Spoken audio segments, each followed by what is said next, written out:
Kita mulai halaman 25 dulu. Ini kita selesai kemarin, belum selesai semua. Nanti kan lanjutannya ada tuh di belakang.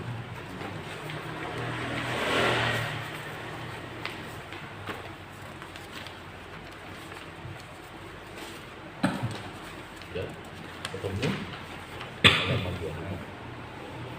Wa qala ta'ala al-yawma akmaltu lakum dinakum wa atmamtu 'alaikum ni'mati wa raditu lakumul Islam dinan. Allah Subhanahu wa taala berfirman, al-yawma akmaltu lakum dinakum. Pada hari ini aku sempurnakan, akmaltu, aku sempurnakan lakum untuk kalian, dinakum, agama kalian. Apa tuh agama kalian? Islam. Wa atmamtu 'alaikum ni'mati, dan aku cukupkan nikmatku 'alaikum atas kamu. Ya. Wa raditu lakumul Islam dinan, dan aku redho bagimu Islam sebagai agama. Jadi Allah itu redho bahwa agama yang diakui Allah itu cuma Islam. Jadi jangan dipakai ditafsiri lain. Jangan pakai ditafsiri semua agama baik, jangan, nggak boleh. Karena yang diredoi Allah cuma satu, yaitu agama Islam yang kita anut ini. Kalau orang-orang bilang menafsiri lain-lain, pusing jadi kepala kita. Tidak ada agama yang lebih sempurna kecuali agama yang dibawa oleh Nabi Muhammad, yaitu agama Islam. Dulu Allah pernah nurunin agama. Pertama namanya agama apa? Agama Yahudi. Ya kan, diturunin itu Yahudi. Berapa kali Yahudi diturunkan nabinya ganti-ganti terus ke Bani Israel. Kemudian agama Yahudi ini itu sebutan daerah. Agama Yahudi itu daerah, sebutan untuk anaknya Yahuda. Dari bangsa Israel, ya Israelah itu ada anaknya namanya Yahuda. Nah Yahuda itu jadi Yahudi. Ya, Yahudi itu salah satu bentuknya, bentuk dari karena anaknya namanya Yahuda. Nah Yahuda itulah anaknya, itulah yang sekarang akhirnya dinamakan agama. Yang penerus Yahuda itu menjadi Yahudi. Asalnya apa? Islam. Nabiullah Adam agamanya Islam. Kemudian Nabi Daud agamanya Islam. Kemudian Nabi Musa agamanya Islam. Nabi Isa agamanya Islam. Nabi Muhammad agama Islam. Kenapa kok jadi Yahudi, kemudian Nasrani, kemudian Majusi dan lain sebagainya? Nah itu karena daerahnya. Kadang-kadang keturunannya disebut seperti Yahuda tadi. Kemudian kalau daerahnya Nasrani, asalnya Nazaret. Ya, Nasrani itu salah satunya begitu. Nah, kemudian Nabi Muhammad enggak, tetap dia menamakan Islam karena apa? Itu yang diredoi Allah dari zaman Nabiullah Adam sampai dengan zaman Nabi Muhammad. Jadi nggak ada. Makanya kalau umpamanya orang sekarang bilang Islam itu agama tersendiri, itu tidak. Itu dari Nabi. Maka dia itu disempurnakannya sekarang di zaman Nabi Muhammad. Gitu. Kalau umpamanya ada orang yang bilang begini, udah kepusingan kita kan. Terlalu banyak teori sekarang. Kita pahami aja. Islam itu diturunkan Allah kepada Nabi Adam sampai dengan Nabi Muhammad, titiknya pakai koma udah.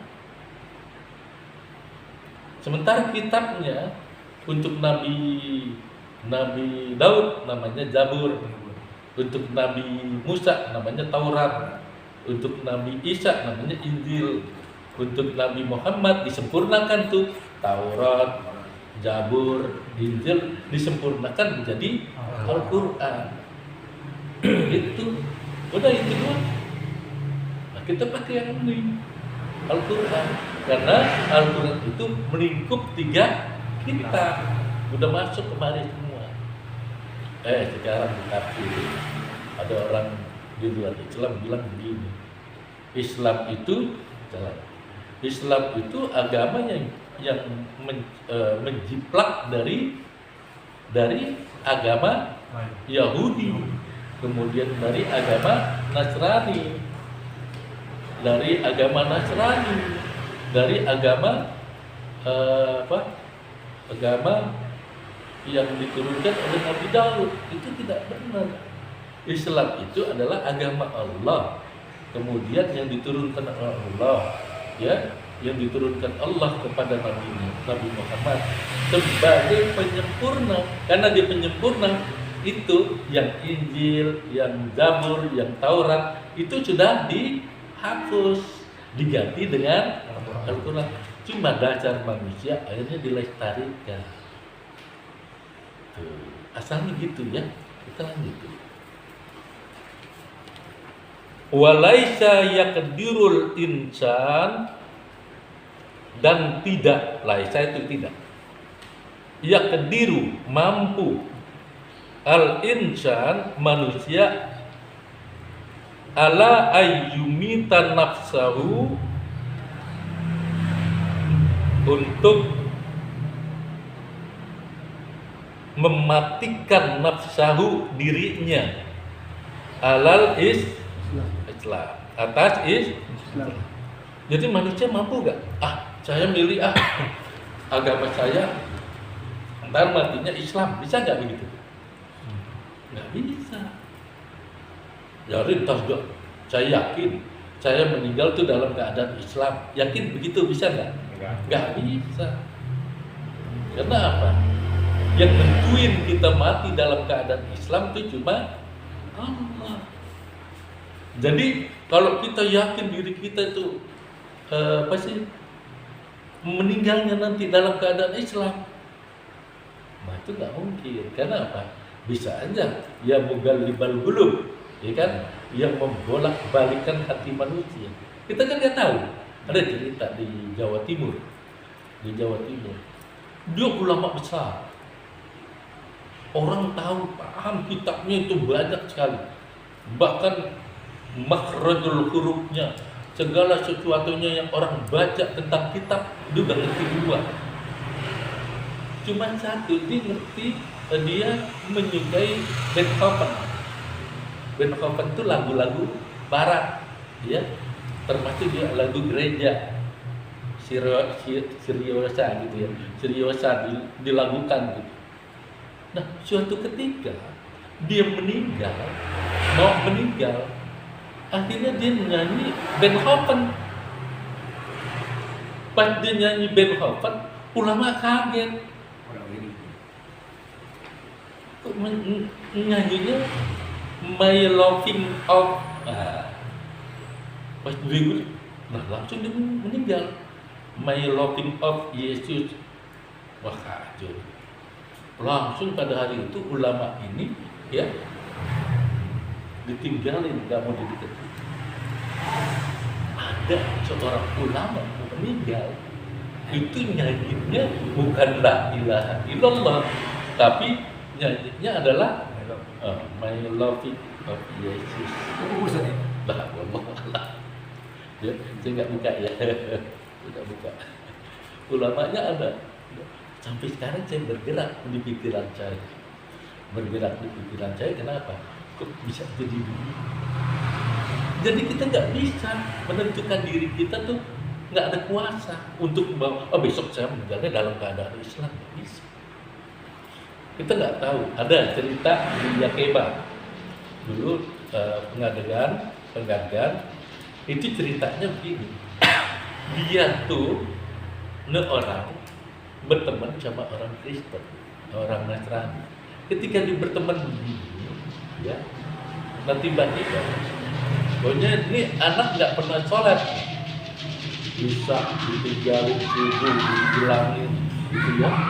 Johor tidak pernah kerjain, anak gimana tahu, dan maghrib ditinggalin juga. Nah, suatu ketika dia bermain dengan anaknya yang anak orang Kristen. Ketabrakan, jebret. Entah kenapa itu kalung salibnya kalau salibnya mental ke arah tangan tuh anak yang muslim tadi, kepegang. Tapi karena dia tidak sembahyang dan lain sebagainya, ya akhirnya pegang begini. Pas pegang begini, nah yang Kristen nggak megang apa-apaan. Akhirnya kan masuk ke rumah sakit RSCM, Gatot Subroto, ya dimandiin tuh yang Kristen cara Islam, yang Islam cara Kristen. Ketahuannya udah 10 hari. Emaknya mimpi terus dia, gitu ya. Pas dibuka, kiri-kiri anaknya nggak sama. Lalu, mandiin lagi, dimandiin ulang. Mau dimandiin dibongkar dulu, dibongkar, nggak tahu nih di dalamnya itu udah kayak pembakaran. Di dalam kuburnya kayak pembakaran. Nah diangkat, anaknya udah gosong. Lagi diapain sama malaikat? Tuh anak lagi diapain sama malaikat? Dia udah gosong gitu. Pas diangkat, emaknya nangis. Yang Kristen nggak ngapain-ngapain. Yang Muslim angus. Hampir begitu kejadian di yang pasti di Belanda. Sekarang di Kalibata pernah terjadi tabrakan. Kita kejadiannya 10 hari masih keluar pagi juga kita. Ini dulu kan di situ musola ya, di musola sebelahnya tuh ada musola. Nah itu kita sempat juga ada kejadian hampir begitu.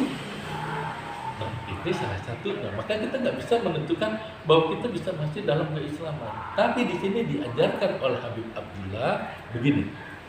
Walakin akan tetapi qad ja'alallahu lahu sabilan ila zalika. Akan tetapi Allah telah menjadikan lahu baginya sabilan ila zalika, jalan menuju ke sana. Kita nggak bisa ngapa-ngapain, kita nggak bisa nentuin, tapi Allah berikan jalan supaya kita bisa menuju ke arah bahwa kita mau mati dalam keadaan Islam. Caranya gimana? Salah satunya iza akhadha bihi, dan jika kita mengambil bihi Islam, kita membawa Islam, mengambil Islam gitu ya, kita membawa Islam, kita mengambil Islam karena qad ata, karena qad ata adalah ini ya, karena adalah ini qad ata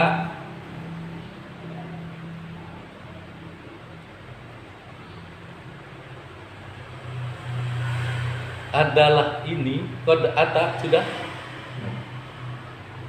kita menghampiri billadzi, nah langsung itu ada billadzi, billadzi atasnya itu di atas billadzi,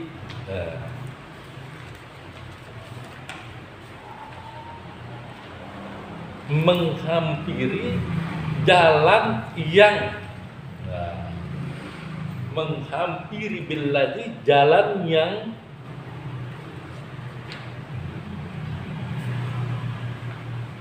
huwa alaihi, menuju kepada agama Islam. Jadi huwa alaihi, menuju kepada agama Islam. Maksudnya gitu. Itu tafsir. Nih tulisan penuh tafsir, ya kan? Sebab apa? Kalau satu-satu tafsirnya bingung, gitu.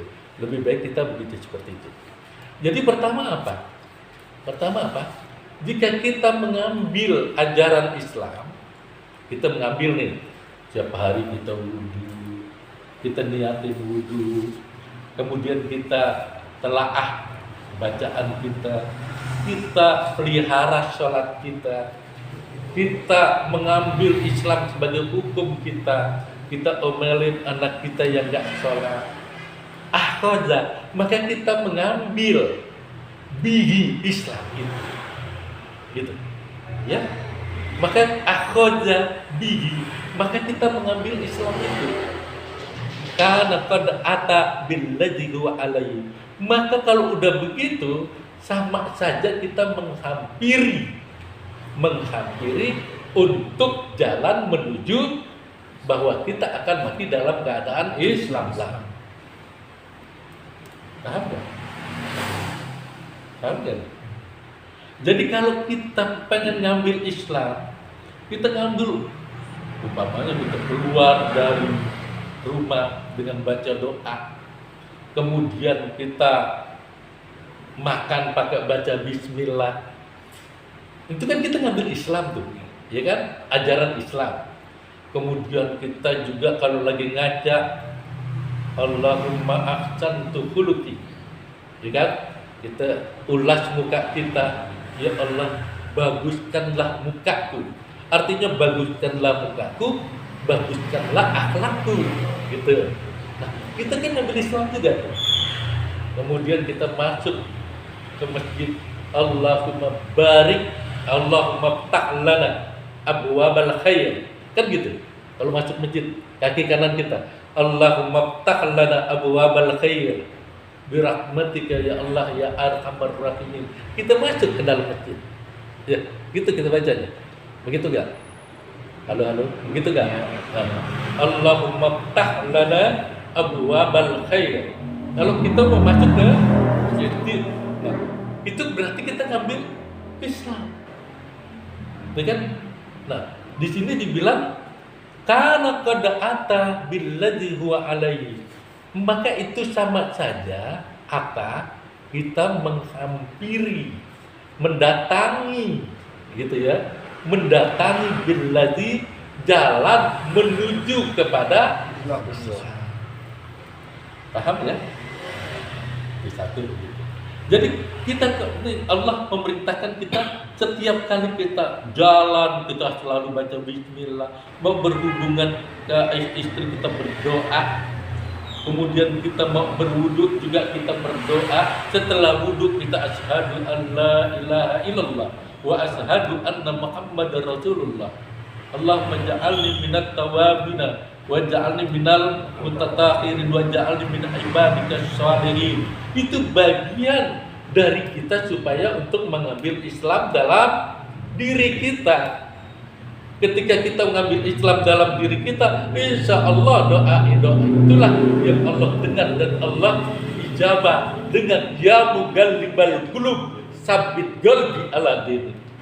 Wahai yang membolak-balikan hati manusia, ya, tetapkanlah hatiku dalam Islam. Paham kan? Paham ya? Jadi pertama yang harus kita lakukan adalah kita mengambil Islam itu, termasuk di dalamnya adalah ajaran-ajaran, doa-doanya, tata caranya, dan lain sebagainya. Jangan kita sesuatu hal yang berlainan kita ambil, jangan sembarangan saja kita ngomong. Seperti kemarin sudah saya terangkan, sesuatu yang bersifat istilahnya kita tidak tahu, subhat, jangan kita lakukan. Contoh subhat, mengucapkan kalimat selamat tadi ya, selamat bersyarat agama lain, itu tidak boleh kita ucapkan, udah titik, jangan pakai kita korek-korek. Kalau kita pegang teguh begitu, itu berarti kita menghampiri Islam. Kalau kita korek-korek, hukum agama kita terjak, hukum yang munkar kita kerjakan, berarti kita pengen menghilangkan Islam pada diri kita. Paham ya? Itu Islam bisa hilang dari diri kita karena diri kita sendiri yang mengerjakan munkar tadi. Ya kan? Betul nggak? Nah, kalau kita pengen menjadi orang Islam yang benar, kita pengen mati dalam keadaan Islam, maka hendaknya kita praktekkan ajaran Islam dalam kehidupan sehari-hari. hari. Itu kata Habib Abdullah bin Alwi Al-Qadar yang pertama. Praktekkan Islam dalam kehidupan sehari-hari. Maksud idza akhadha bihi kana qad ata billadzi huwa alaihi, itu adalah mempraktekkan kehidupan keislaman dalam kehidupan kita sehari-hari. Tuh maksudnya begitu. Allah kan panjang tuh urusan. Ya. Itu berkali-kali diterjemahkan, berkali-kali ditafsiri. Akhirnya maksudnya adalah kita praktekkan kehidupan keislaman dalam bentuk keseharian kita agar kita insya Allah mati dalam keadaan husnul alhamdulillah. Tuh, gitu. Ya, paham ya? Baik, kita lanjut. Wa imtisalu ma amara bihi. Wa imtisalu ma amara bihi, ma amarahu bihi. Dan melaksanakan apa yang diperintah dengannya. Jadi melaksanakan apa yang diperintah dengannya. Apa yang diperintahnya? Perintah Islam banyak apa? Sholat, zakat, puasa, haji, ya. Kemudian apa lagi? Sedekah dan lain sebagainya. Itu bersifat sunnah tapi kita laksanakan. Kalau ini kita laksanakan yang wajib, dibilang yang wajib. Yang wajib kita laksanakan dengan sebaik-baiknya, maka kita akan insya Allah mati dalam keadaan Islam. Jadi pertama adalah kita tidak melalaikan apa? Melalaikan kewajiban kita. Yang kedua, tidak melalaikan kewajiban. Kalau yang pertama tadi ya, kita dalam kehidupan sehari-hari ya menerapkan ajaran Islam. Yang kedua adalah kita senantiasa melaksanakan kewajiban kita. Paham enggak? Saya kalian tafsir maksudnya. Ya. Alhamdulillah kita tertujuan. Nah, yang ketiga nih. Wa huwa ayyaqtaral maut alal Islam. Dan kita dan dia, kalau dia itu dibilang kita. Wa huwa, dan dia maksudnya adalah kita. Ayyaqtaral maut alal Islam. Memilih meninggal dalam keadaan Islam. Kita sendiri yang milih. Caranya gimana? Dan tadi yang dua kita laksanain. Perintah Allah, dan dalam kehidupan sehari-hari kita senantiasa mempraktekkan ajaran Islam, ya, tidak mengucapkan kalimat-kalimat yang bisa merugikan kita di akhirat, gitu. Nah itu salah satunya, kan? Yang pertama, idza akhadha adalah kita mengambil Islam dalam kehidupan sehari-hari kita. Yang kedua adalah imtisal, kita senantiasa melaksanakan perintah Allah. Yang ketiga adalah kita memilih ajaran Islam itu, ya, kita memilih meninggal itu dalam keadaan Islam. Kita sendiri yang pilih. Wa yuhibbuhu, dan kita mencintai. Wa yatamannahu, dan kita mengharapkannya. Kita memilih, kita mencintai, kita mengharapkannya. Wa yatamannahu, kita mengharapkannya masuk dalam Islam, ya kan? Meninggal dalam Islam. Wa ya'zim alaihi, dan kita berniat meninggal dalam Islam. Wa yakrahul mauta ala ghairihi minal adyan, dan kita benci meninggal mati ala ghairihi, atas selain Islam, minal adyan, dari agama-agama yang lain.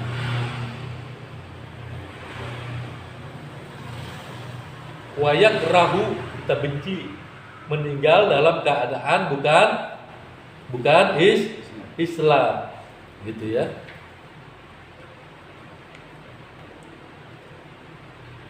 Jadi yang pertama, yang ketiga apa? Yang ketiga ya. Yang ketiga apa? Yang ketiga ayak taro. Kita memilih meninggal dalam keadaan Islam. Wa yuhibbuhu, kita mencintai Islam. Wa yatamannahu, kita mengharapkan meninggal dalam keadaan Islam. Wa ya'dim alaihi, kita berniat ya, beriqdam di dalam hati kita agar kita meninggal dalam keadaan Islam. Wa yakrahu, dan kita benci meninggal atau mati dalam keadaan selain dari ajaran Islam. Itu benci banget. Loh, ini orang seperti tadi pun saya cerita tuh.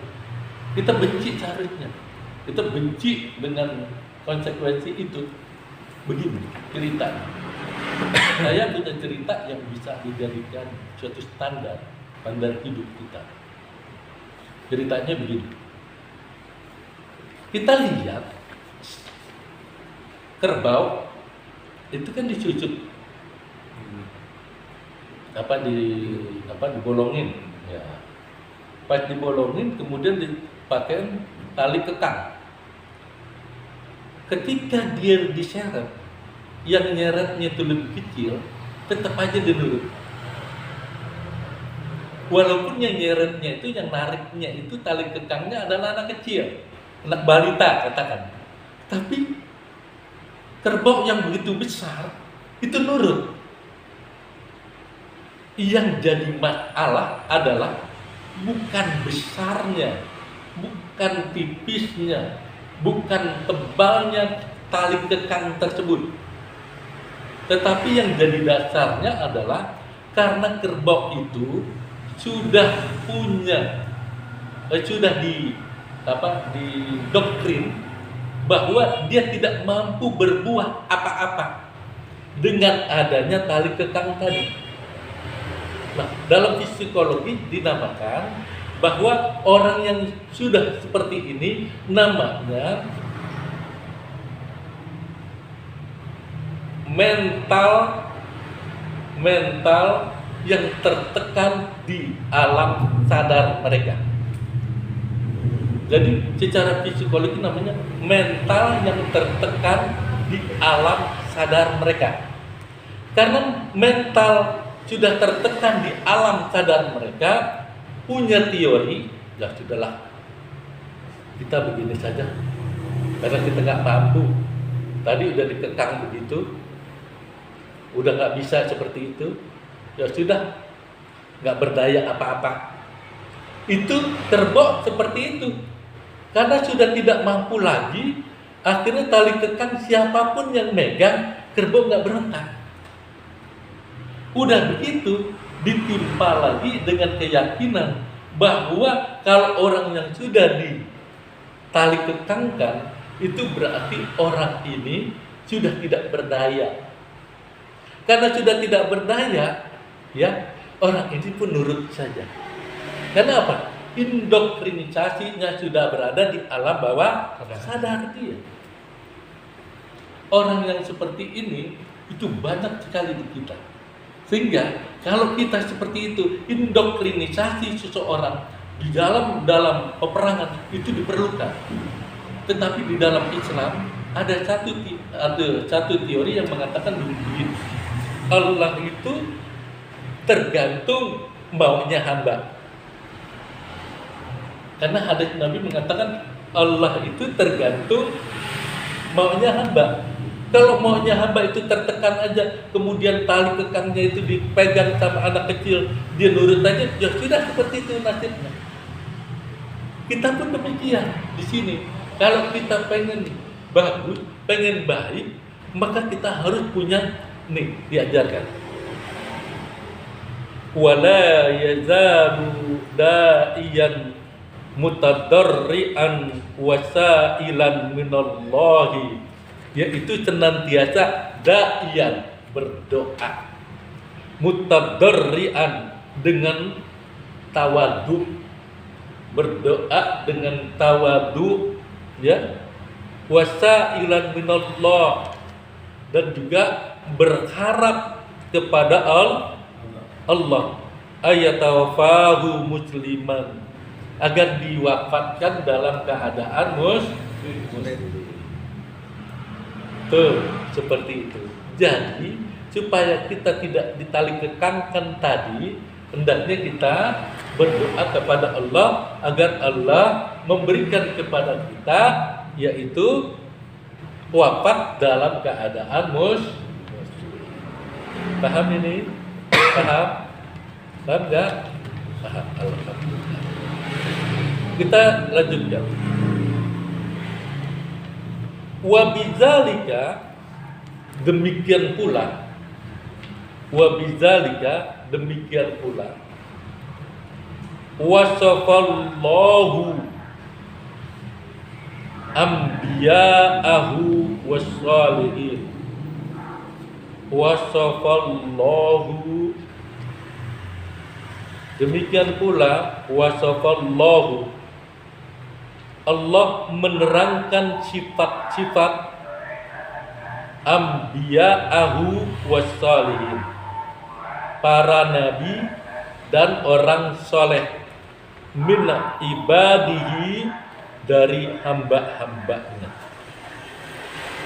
Jadi Allah menerangkan kepada hamba-hambanya, jangan kita berputus asa, ya. Seperti tadi yang saya terangkan, yaitu kerbau ditusuk hidungnya, kemudian anak kecil yang memegang, ternyata dia tidak berontak karena dia punya pengertian di alam sadar dia bahwa dia tidak mampu lagi untuk berbuat. Mau begitu? Enggak. Kalau nggak mau begitu, kita harus senantiasa berdoa kepada Allah dengan mutadarrian. Dengan apa? Dengan tawadhu, rendah hati, ya. Wasailan minallahi ayatawafahu musliman, agar Allah mewafatkan dia dalam keadaan muslim. Wa bidzalika wasafallahu anbiya'ahu wassalihin, demikianlah Allah menerangkan, ya, sifat-sifat para nabi dan para sholihin min ibadihi, dari hamba-hambanya. Faqala, kemudian Allah berfirman, mukhbiran, kemudian Allah berfirman mukhbiran, mengabarkan tentang Nabi Allah Yusuf bin Ya'qub alaihi wassalam. Anta waliyyi fid dunya wal akhirah, engkaulah penolongku di dunia dan di akhirat. Tawaffani muslimah, dan wafatkanlah aku dalam keadaan muslim, wa alhiqni bis sholihin, dan tetapkanlah aku sebagai orang-orang yang soleh. Wa anis saharati hina amanu fatawa'adahum fir'aunu bil uqubah. Dan ada kisah tentang wa'an, tentang as-saharati, ahli sihir, hina, ketika beriman kepada Allah. Ahli sihir apa nih? Ahli sihir pada zaman Nabi Musa alaihissalam, ya. Ahli sihir pada zaman Nabi Musa alaihissalam, pada saat itu, ya, dia hina amanu, dia beriman kepada Allah. Fatawa'adahum, kemudian mereka, ya, diancam, kemudian mereka diancam Fir'aun, oleh Fir'aun bil uqubati, dengan siksaan. Apa yang dikatakan ahli sihir itu? Apa yang dikatakan ahli sihir itu? Rabbana afrigh alaina sabran wa tawaffana muslimina. Ya Allah, afrigh alaina sabran. Anugerahilah kami sabran, kesabaran. Wa tawaffana muslimina, dan wafatkanlah kami dalam keadaan muslim. Itu ini terjadi pada zaman Nabi Allah Musa. Jadi pada saat itu ketika Nabi Allah Musa alaihissalam mengalahkan para tukang sihir Fir'aun ya dengan tongkatnya. Jadi kalau kita lihat tongkat Nabi Allah Musa alaihissalam itu adalah mukjizatul bil waqti namanya. Mukjizat dengan waktu. Ya. Jadi Nabi Musa itu punya mukjizat namanya mukjizatul bil waqti. Mukjizat dengan waktu. Nah, ketika tongkatnya itu sudah berlaku di zaman Nabi Musa, ketika Nabi Musa itu ketok Laut Merah, kemudian Laut Merah itu terbelah menjadi 7 bagian. Ulama ada yang mengatakan 7 bagian, ada yang mengatakan 1 bagian. Tapi kalau 7 bagian berarti 7 suku yang ada di Bani Israel. Kalau 1 bagian berarti memang udah 1 aja yang diketok oleh Nabi Musa, Laut Merah tersebut. Nah, itu berlakunya ketika dipegang oleh Nabi Allah Musa. Kalau sekarang ditemukan tongkat Nabi Allah Musa alaihissalam oleh kita, cobalah. Kira-kira kita ketok ya, umpamanya imam ketok gitu. Kira-kira laut terbelah enggak? Enggak, karena bukan Nabi Allah Musa yang megang. Karena bukan Nabi Allah Musa yang megang, makanya dikatakan bahwa tongkat mukjizat Nabi Allah Musa alaihissalam itu bil waktu, dengan waktu. Waktunya kapan? Ketika Nabi Allah Musa ada. Ketika Nabi Allah Musa nggak ada, ya enggak. Tapi Al-Quran itu sampai hari kiamat akan ada mukjizatnya. Ya, tuh contohnya gini. Dulu kita masih kecil, itu kalau umpamanya kita kena bara api, itu orang tua kita pasti nyebutin begini, qulna ya rukuni barda wa salaman ala Ibrahim, kan gitu ya.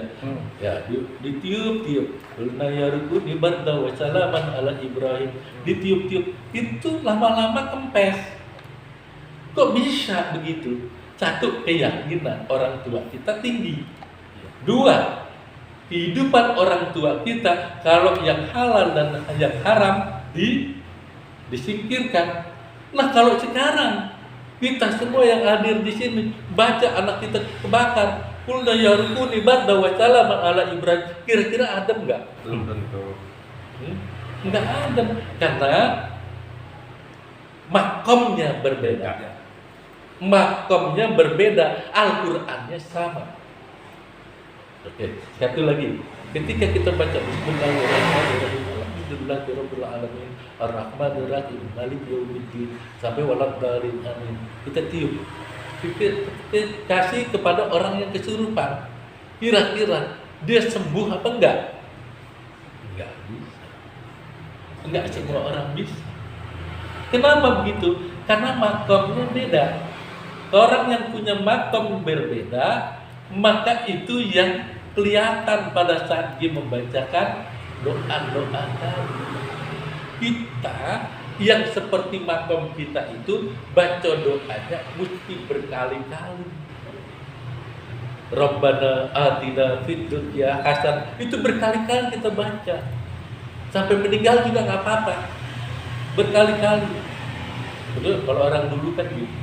Dibaca Allahumma ya Ghaniyu ya Hamid ya Muqtitu ya Mu'id ya Rahimu ya Wadud Audina biqadadika haram itu waktu fadlika amman siwa. gunanya kalau nggak ada duit, tiba-tiba muncul duit. Kan gitu ya. Nah dibaca tuh sama orang dulu. Kok tiba-tiba dia nggak punya duit, lagi keluh gini. Ada orang yang datang, dikasih. Nempok, saya kasih duit. Nembang, saya kasih duit. Nah kira-kira kita mau baca Allahumma ya Ghani ya Hamid, ya kita baca, kita amalin, kira-kira datang nggak tuh? Datang nggak yang tadi? Yang seperti orang tua kita baca, padahal bacaannya sama. Cuma bedanya tingkatannya aja yang beda. Tingkatan yang beda itu diakibatkan dan disebabkan oleh banyak tidaknya dosa kita. Kalau dosa kita banyak, maka Allah ya Ghani ya Hamid itu mesti dibaca berkali-kali, berulang-ulang. Itu mesti ada bertahun-tahun. Allah ya Ghani ya Hamid ya Mubdi ya Mubdi 3 kali. Kita baca setiap Jumat, ya. Pada Jumat kita baca. Kok dari rezeki belum sampai-sampai juga. Proyek malah gagal. Kenapa? Tingkatan bacanya, makomnya berbeda. Mestinya yang harus kita bersihkan apa? 3 hal. Pertama yang harus kita bersihkan adalah masalah hati.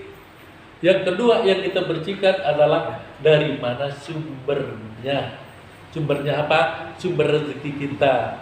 Yang ketiga yang kita bersihkan adalah tata cara kita berdoa. 3 itu yang harus kita bersihkan, ya. Sumbernya sumber dari mana kita dapetin rezeki kita. Kita makan. Kalau umpamanya ada orang pernah suatu ketika dia pergi haji dari hasil korupsi umpamanya. Kemudian dia pergi haji naik ini, dibaca labbaik Allahumma labbaik. Tiba-tiba Allah jawab la ta'baik. Tidak ada labbaik. Tidak ada sambutan untuk engkau. Kalau umpamanya gitu gimana? Kenapa? Karena hartanya dari harta haram. Jadi semua prinsip yang ada di sini, nah seperti Fir'aun tadi itu, tukang sihirnya beriman kepada Allah.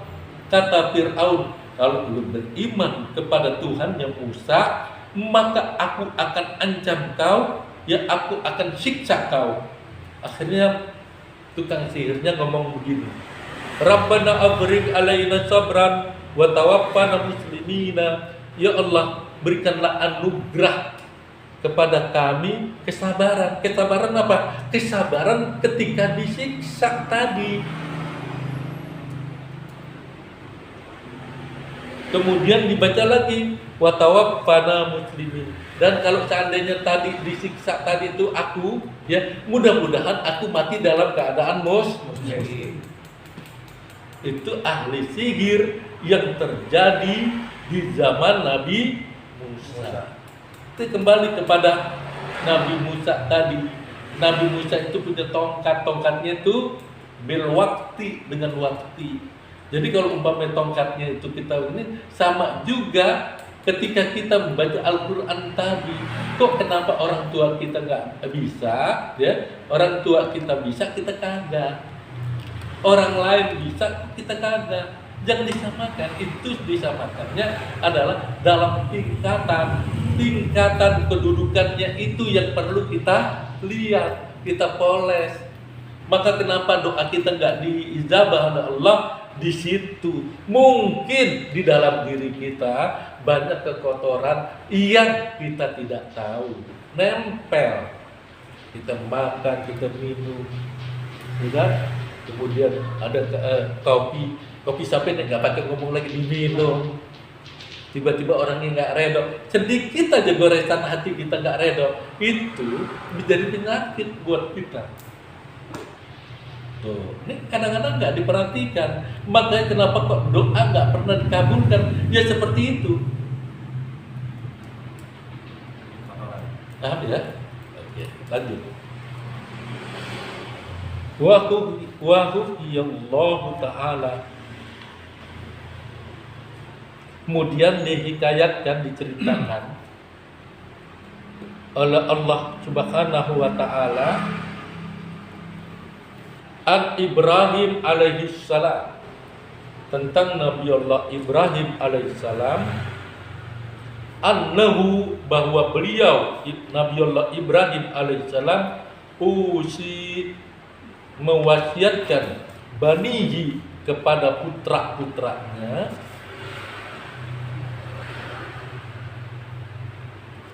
wa an Yaqub, dan demikian juga dengan Nabiullah Yaqub alaihissalam, annahu bahwa beliau juga mewasiatkan banihi, kepada putra-putranya Aidon juga, alaihimussalam,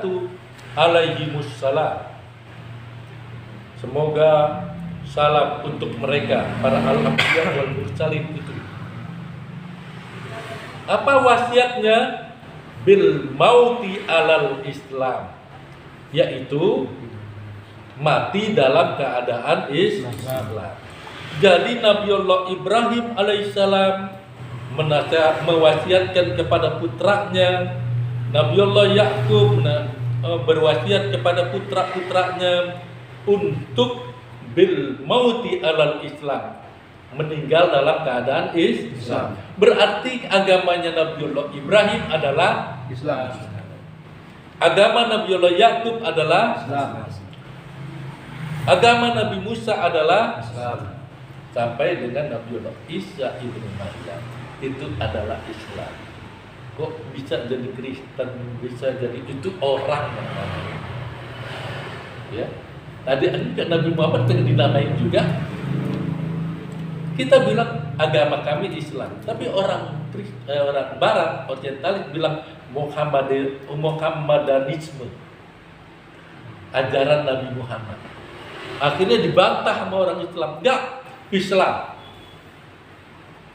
Kalau kagak, Muhammadanisme itu ada, ajaran Muhammad. Jadi bukan Islam, dinamain orang Barat, nggak diterima sama orang Islam. Berontak ulama-ulama dulu seperti Buya Hamka, Abdullah Syafi'i, kemudian Kiai Haji Nur Ali Bekasi, jangan pakai Muhammadanisme. Ada, udah pernah beredar di tahun 1977. Islam pengen diganti dengan Muhammadanisme. Nah, itu kenapa kok sekarang seperti itu? Ada Kristen, ada Yahudi, ya, Zoroaster dan lain sebagainya. Itu karena orang yang mengucapkan, udah namain aja agama kita adalah agama Yahudi. Karena apa? Kita keturunan Yahuda kok. Kita pengikut Yahuda.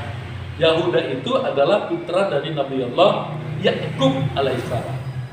Setelah Nabi Allah Yusuf alaihissalam, ya, Nabi Allah Yusuf itu adalah nabi yang punya ibu terakhir, namanya Rahil. Nah, Rahil ini sebelum Rahil ada istrinya yang lain namanya Laita. Nah, Laita ini anaknya, putranya namanya Yahuda. Dari situ dari Yahuda itu keturunannya banyak sampai Nabi Allah Ishak alaihissalam, maka mereka menamakan diri sebagai Yahudi. Ya, keturunan dari Yahuda. Gitu ya, paham ya? Baik, itu. Faqala ta'ala, kemudian Allah berfirman, wa wassa biha Ibrahimu banihi wa Yaqub, dan kami berwasiat kepada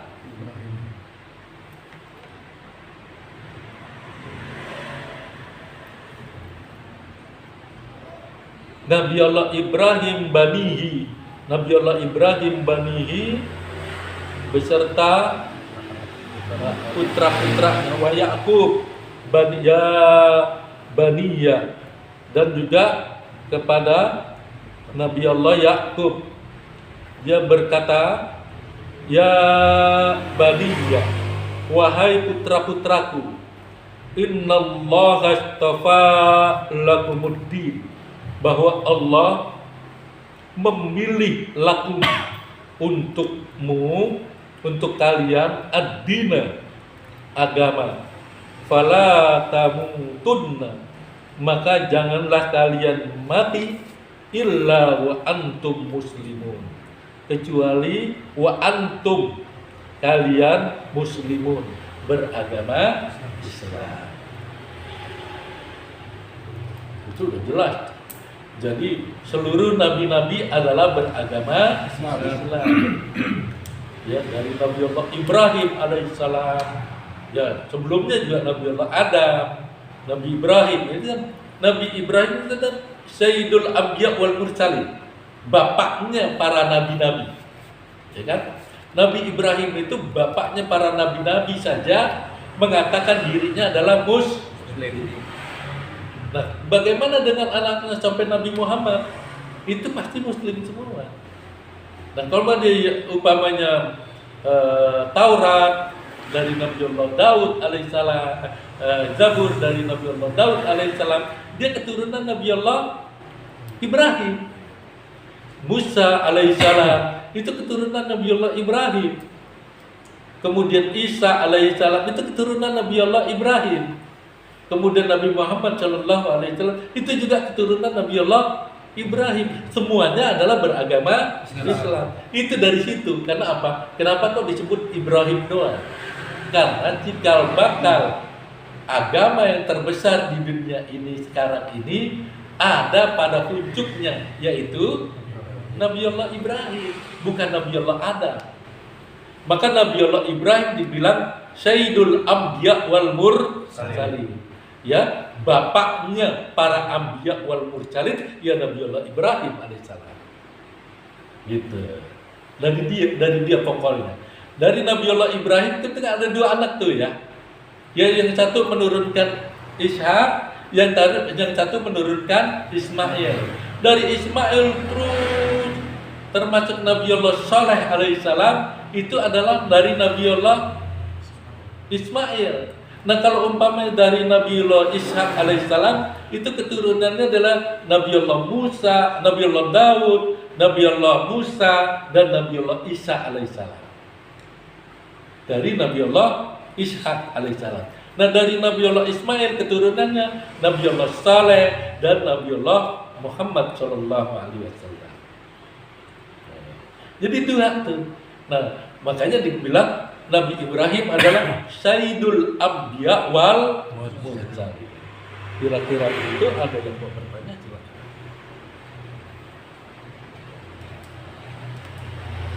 Silakan. Kita ada pernyataan kalau kita di dunia ini kalau kita lagi berusaha haji, rezeki, duha, wafi'ah dan lain-lain sebagainya. Nah, kita kan mengharapnya emang diperintahkan gitu saja ya ibadahnya. Kalau seandainya katanya kalau misalnya kita mengharapkan itu semua karena pengen kita lancar kita dua, karena pengen kita gampang kita haji, kemudian Allah kabulkan itu di dunia, apa betul kalau doa kita, tahajud kita, waktu kita di akhirat nanti nggak pahalanya? Karena di dunia itu udah dikasih di dunia ini. Nah, itu dari mana pendapatnya? Sosmed. Iya. Gini. Iya. Kan kalau Allah bilang kan kalau perbuatan baik niatnya kan udah ada pahalanya. Iya. Betul. Ini menurut pendapat saya, berdasarkan juga di kitab yang saya baca.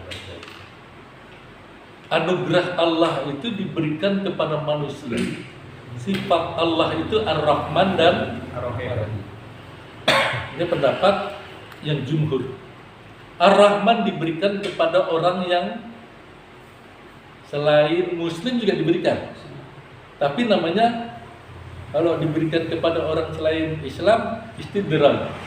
Nah, kemudian ada orang Islam tapi nggak pernah sembahyang, tapi didapat juga, itu juga istidraj juga, ya. Istidraj dunia dengan sifat Allah yang Ar-Rahman.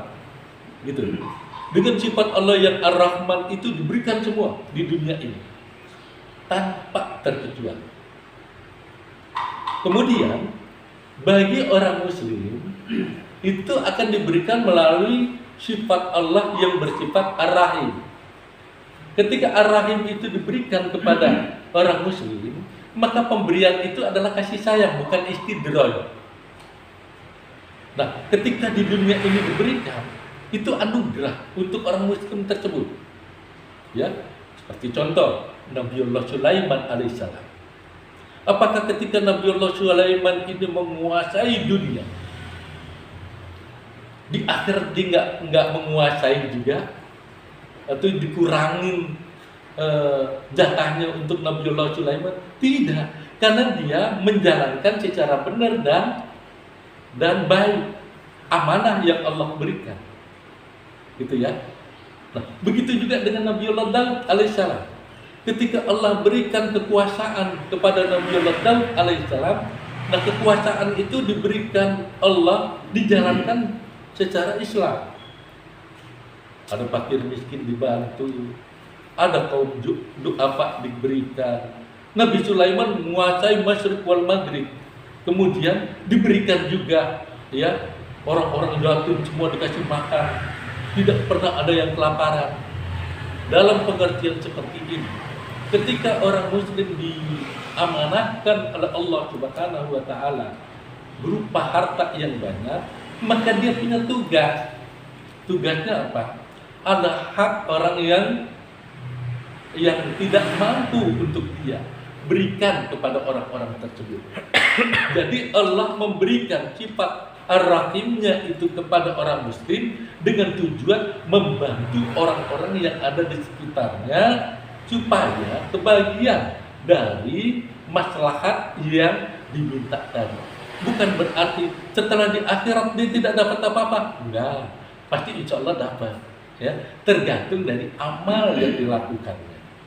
Karena tadi prinsip saya dua. Kalau umpamanya orang yang non-Islam itu Ar-Rahman, ya, sama orang yang Islam tapi nggak menjalankan ibadah, itu juga sifat Allah Ar-Rahman.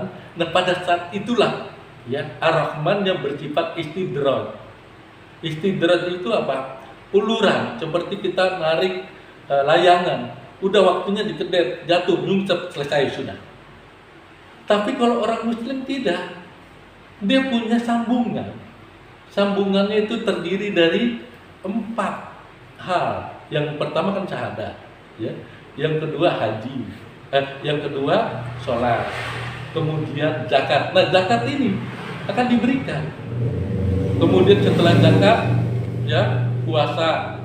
Nah dia beramal banyak di situ. Setelah puasa haji, dia juga pergi haji.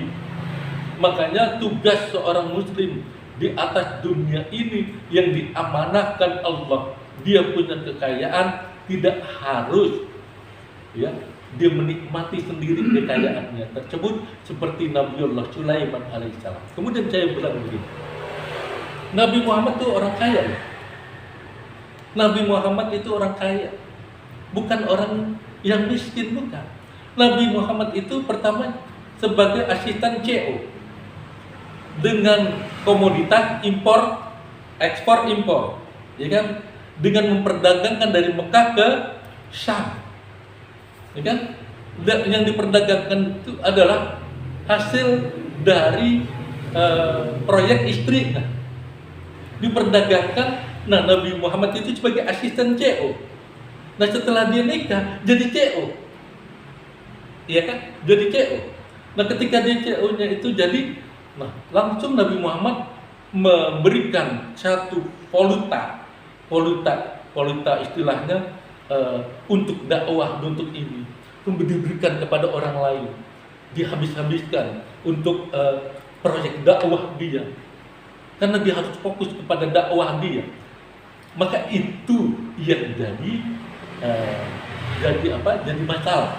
Kira-kira orang muslim ini ketika dia berdoa, dia lupa diri nggak setelah dapat harta bendanya itu? Kalau dia lupa diri, tidak memberikan hartanya alias pelit, medit dan lain sebagainya, mungkin Allah akan pertanyakan itu. Ketika Allah pertanyakan itu, dari mana harta ini, kemana kau belanjakan, kan begitu. Nah, itu yang dipertanyakan untuk orang muslim. Bukan berarti dia tidak dapat jatah di sana. Tetap pertanyaan itu ada. Dari mana sumbernya, dari mana dikeluarinnya. Ketika sumbernya dikasih tahu dan dikeluarinnya pun harus dikasih tahu. Baru setelah itu hisabnya agak lama. Kalau orang kaya muslim ini, setelah hisabnya agak lama, baru dia masuk neraka atau masuk surga, itu tergantung amal dia. Makanya itu Nabi Muhammad sebagai CO, asisten CO dan CO, ketika dia menguasai harta benda, dia semua diberikan kepada fakir miskin Mekah untuk membantu dia. Bahkan ya cucunya sendiri Ali Zainul Abidin itu ketika itu orang-orang lepas cepet, dia punya duit banyak, dia sebagai orang yang istilahnya dalam kehidupan berkecukupan, dia langsung memberikan hartanya kepada fakir miskin. Nah setiap kali didopong itu gandum ke setiap rumah, tapi orang nggak tahu ini gandum dari mana. Kok tiba-tiba aku setiap pagi kok dapat gandum? Kata Ali Zainul Abidin, anak dari Sayyidina Hasan, ya, itu dari mana ada anak dari Sayyidina Husain? Ini dari mana? Ini baca udah di ini rupa-rupanya lama Sayyidina Ali Zainul Abidin meninggal.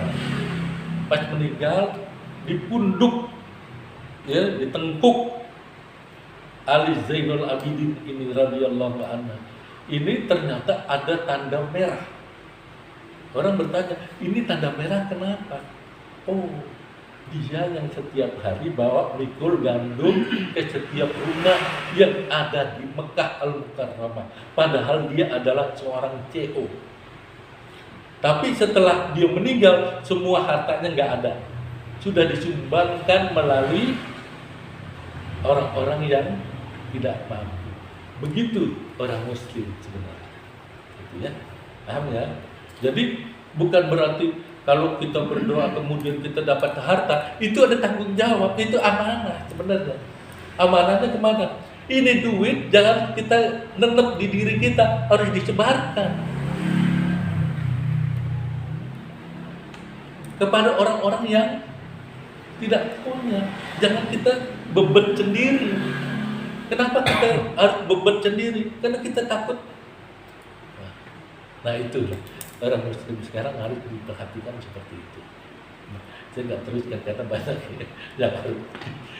Ya, ada salah satunya orang muslim yang di mana dia ketika dia menyerahkan itu artinya nggak redo dengan apa yang diserahkan, kan begitu. Ya kan? Kalau saya teruskan begini, itu banyak paralel seorang muslim. Jangankan orang muslim, pemuka agama, para kiai yang di Jawa Barat, di Jawa Timur, Jawa Tengah, itu kalau kita perhatikan dia mengambil amanah. Kenapa kok pakaiannya nggak necis gitu ya? Karena dia tidak mau suatu saat dia meninggal kemudian dikatakan sebagai orang yang kaya, menumpuk harta. Maka dia untuk diimbas semua ke pesantren, diimbas semua ke fakir miskin. Tiap hari ada orang yang aula. Coba di Jawa Timur, dia nggak mau makan sendiri nah, itu contoh. Kalau umpamanya ada kiai, ada habaib yang numpukin harta dari jamaah, perlu ditanyakan. Bukan begitu ajaran Islam. Dari sifat Ar-Rahman dan Ar-Rahim saja sudah kita tahu bahwa Allah itu Maha Pengasih lagi Maha Penyayang. Cuma dibedakan Ar-Rahman untuk di dunia ini, Ar-Rahim untuk di akhirat kelak. Nah, Ar-Rahman untuk orang yang tidak bertakwa kepada Allah tapi mengaku Islam KTP dan lain sebagainya, dan juga orang di luar Islam, maka dinamakan Ar-Rahman diberikan. Nah, sifat Ar-Rahman-nya ini yang diberikan itu adalah Allah itu murka kepada dia. Nah, sifatnya adalah istidraj, uluran. Nah, kalau ar-rahim itu sifatnya adalah kasih sayang, ya, dengan mahabbah dan lain sebagainya. Maka kalau ada orang muslim yang miskin, jangan khawatir, itu kasih sayang Allah. Kenapa? Allah redha dengar kita berdoa, ya Allah, ngadu terus. Tapi kalau umpamanya orang kafir, ya Tuhan, berikan aku duit banyak, kata Allah kepada Jibril, ya Jibril, aku budek lihat dia, langsung kasih apa yang dimau. Tapi kalau orang yang beriman, itu Allah terus, ya Jibril, jangan diberikan dulu, aku betah dengan suara rintihan orang yang beriman kepada Allah ini tengah malam diminta kepada diriku. Biarkan ya Jibril, jangan diberikan dulu. Nanti kalau sudah waktunya akan diberikan. Jadi kalau kita berdoa nggak dikabulkan, kita terus minta. Karena Allah lagi senang dengar doa kita. Gitu. Ya. Kalau nggak dikabulin, jangan marah sama Allah. Ya. Mungkin Allah lagi senang dengan istighfar kita, ya Allah, Allahumma anta rabbi la ilaha illa anta khalaqtani wa ana abduka wa ana ala ahdika wa wa'dika mastata'tu a'udzu bika min abu'u laka min. Nah, itu salah satunya. Nah, itu yang intinya seperti itu yang Allah pengen dengar dari kita. Jadi kalau nggak dikabulkan sesuatu, jangan kita marah. Oh, doa tahajud dulu nggak ada akhirnya. Jangan. Itu dalam satu hadis qudsi mengatakan Allah senang dengan rintihan kita, maka kita nggak dikabulkan. Nanti suatu saat dikabulkan, ya, rintihannya itu nggak ada, Allah akan nyari mana yang rintih lagi. Maka dicukupkan sedikit. Ya, paham ini ya. Baik, itu saja. Ada lagi yang mau bertanya? Silakan.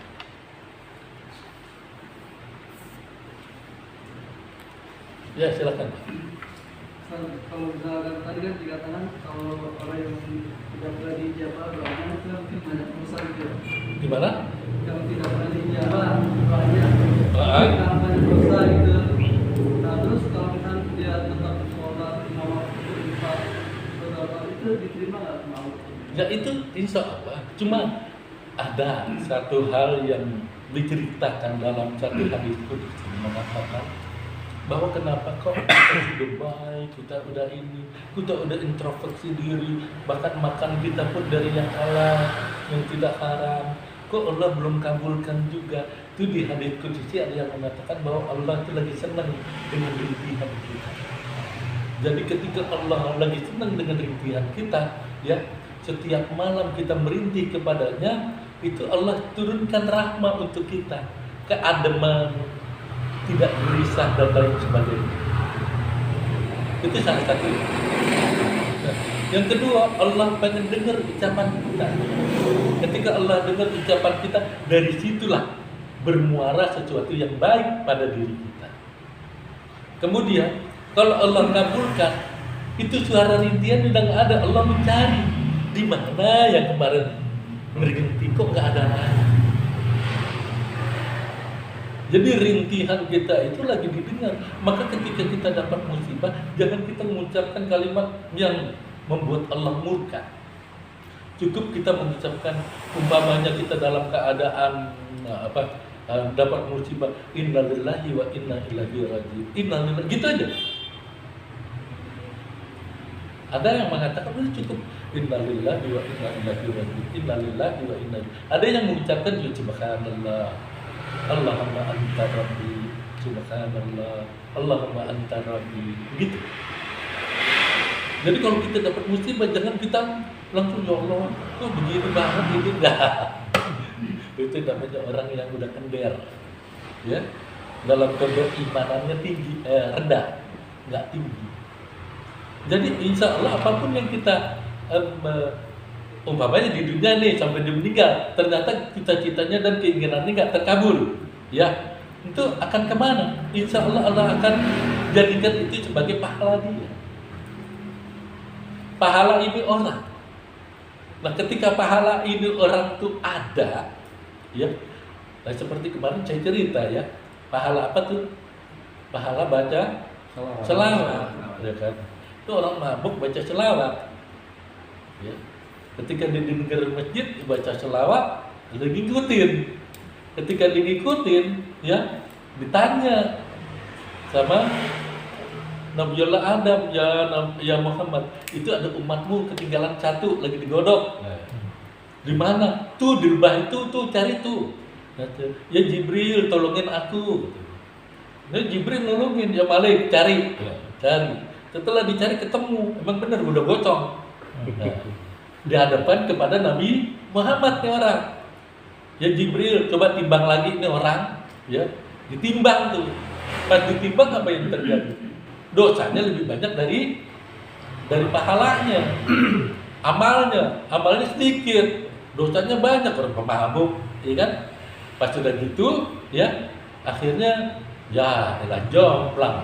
Pas jomplang Nabi Muhammad keluarin dari sakunya, kemudian dimasukkan ke timbangannya tadi.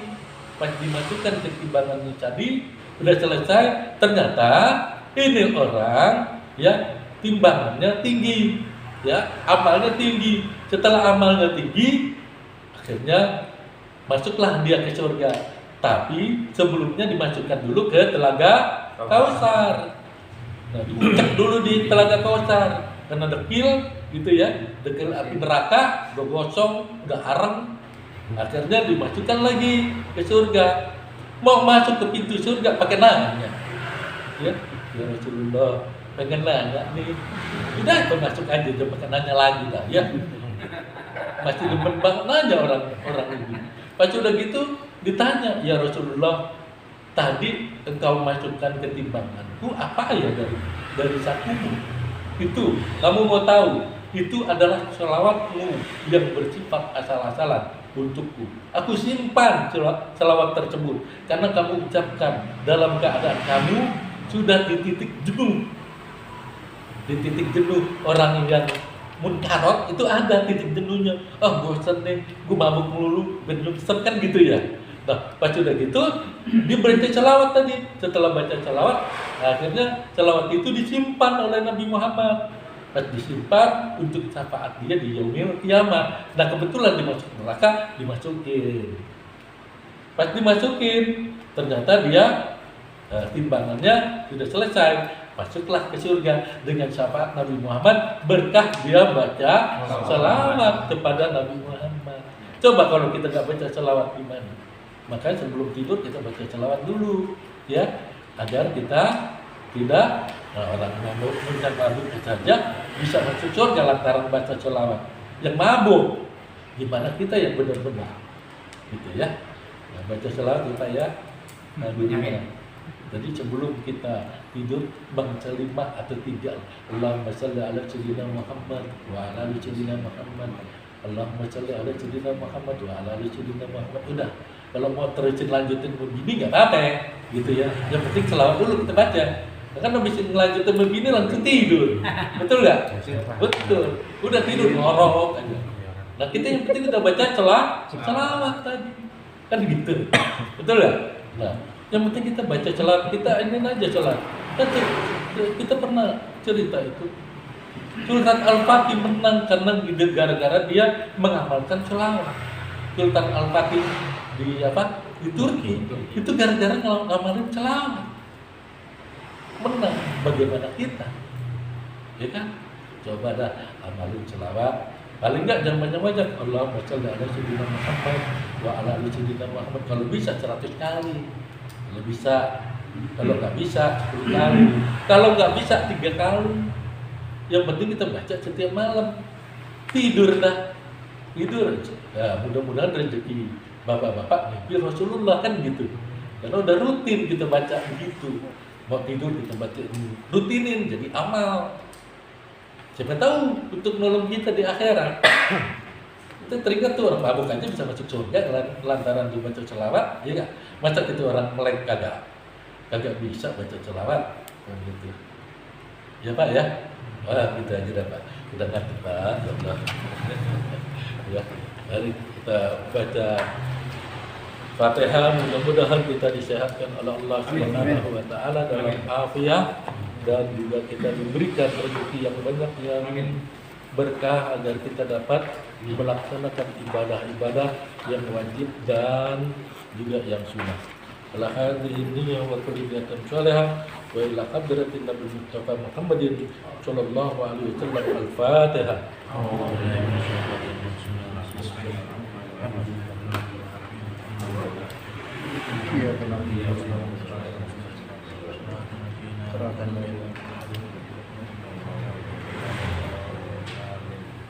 Ya Rabbana tarafna bi annana tarafna wa annana ashrafna ala Allah ashrafna fatur alaina tauba farsilu kulla hawba wastur lana al-awrati wa aminir rawati waghfir liwalidina Rabbi wa mauludina wal ahli wal ikhwani wa sairil khillani wa kulli dhi mahabba aw jiratin aw suhba wal muslimina ajma amin Rabbi asma fadlan wa judan manna la biktisabi minna bil mustafa rasuli nahda bi kulli suli salla wa sallam rabbi alaihi ajal habbi wa alihi wa sahbihi ala tafsir